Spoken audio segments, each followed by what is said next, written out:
Hello friends, welcome back to my channel. আমি হলাম পায়েল। আশা করি প্রত্যেকে ভালো আছো।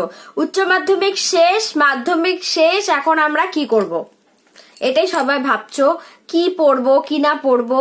তো আজকে কি পড়বো কি না পড়বো, বা অনার্সের আমি কি সাবজেক্ট নিয়ে পড়বো, বা অনার্স নিতে গেলে আমাদের কি কি দরকার, কতটা নাম্বার দরকার হয়, আর কিরকম আমাদের পার্সেন্টেজ লাগে, সেই নিয়ে আজকে আমি তোমাদের সাথে আলোচনা করব।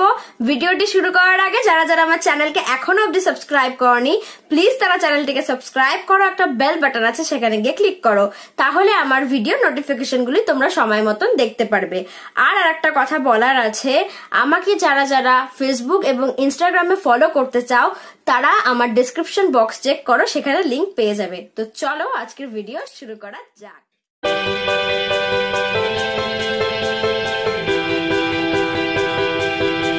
অনার্স, অনার্স মানে কি?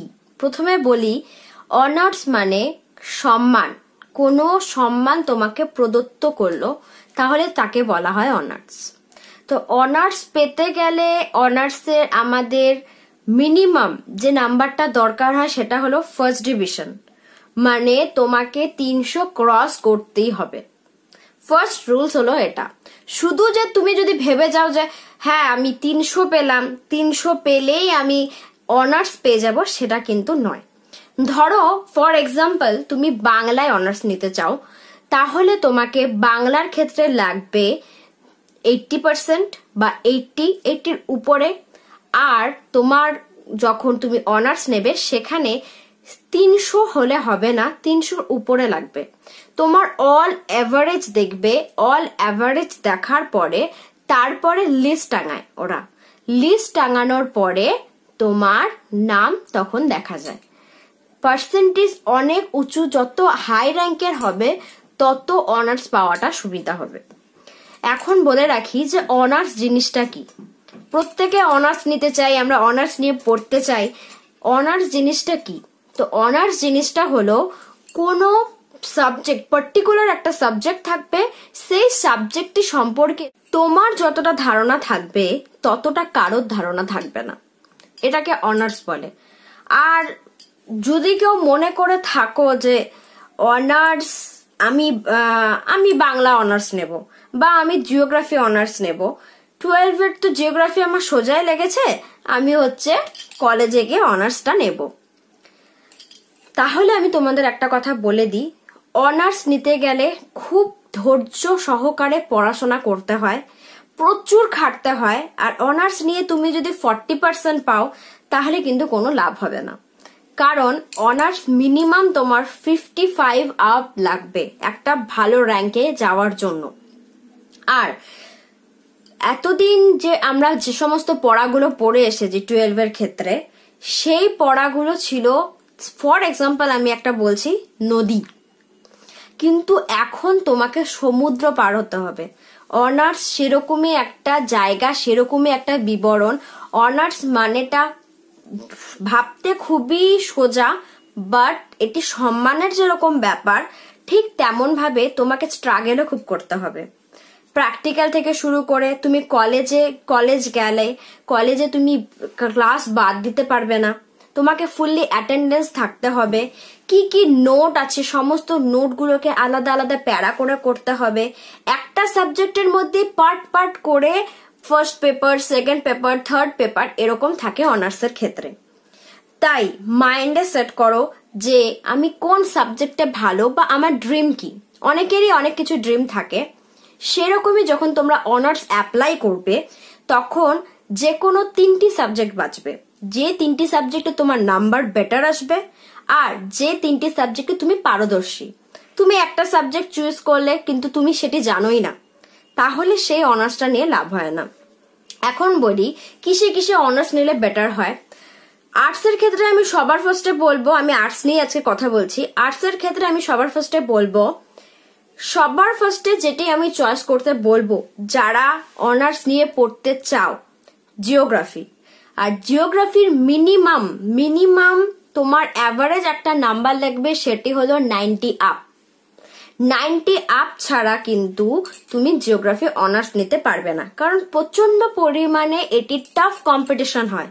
টাফ কম্পিটিশনের জন্য অনার্স নেওয়াটা জিওগ্রাফির ক্ষেত্রে একটু ডিফিকাল্ট হয়ে যায়, সেই জন্যই ওরা অ্যাভারেজ নাম্বার যেটা রাখে সেটা হলো 90 আপ। যদি কারোর এসটি এসসি থাকে তার ক্ষেত্রেও যদি বলে থাকি যে তার ক্ষেত্রেও কিন্তু অতটা ইজি না, 160 আপ লাগবে তোমার ফুল অ্যাভারেজ ফুল রেজাল্টে, প্লাস তোমার 80 to 85 তো লাগবেই। তাও অনেক টাইমে এতটা এখন পরিমাণটা বেড়ে গেছে কম্পিটিশনের যে অনেক টাইমেই অনেক ইসে দেখতে হয়। আর একটা কথা বলে রাখি, আমি অনার্স নেব, আমি যে কোনো একটা কলেজই বাঁচলাম সেই জিনিসটা করবে না। বিভিন্ন কলেজ, বিভিন্ন ধরো 2-3টে কলেজ তুমি বাঁচবে, 2-3টের থেকেও 3-4টে যতগুলো কলেজ তোমার আশেপাশে আছে, তুমি যতটুকুতে ট্রাভেল করতে পারবে সমস্ত কলেজগুলোতে অ্যাপ্লাই করবে। কখন তোমার ভাগ্য কিসে খুলে যায় কেউ বলতে পারে না। তো আর্টসের ক্ষেত্রে বললাম ফার্স্ট যেটা আমি চয়েস করব সেটা হলো জিওগ্রাফি। নেক্সট যেটা আমি চয়েস করব সেটা হলো ইংলিশ। ইংলিশ হলো একটা আর্টসের না, ইংলিশকে বলা হয় লিটারেচার অনার্স।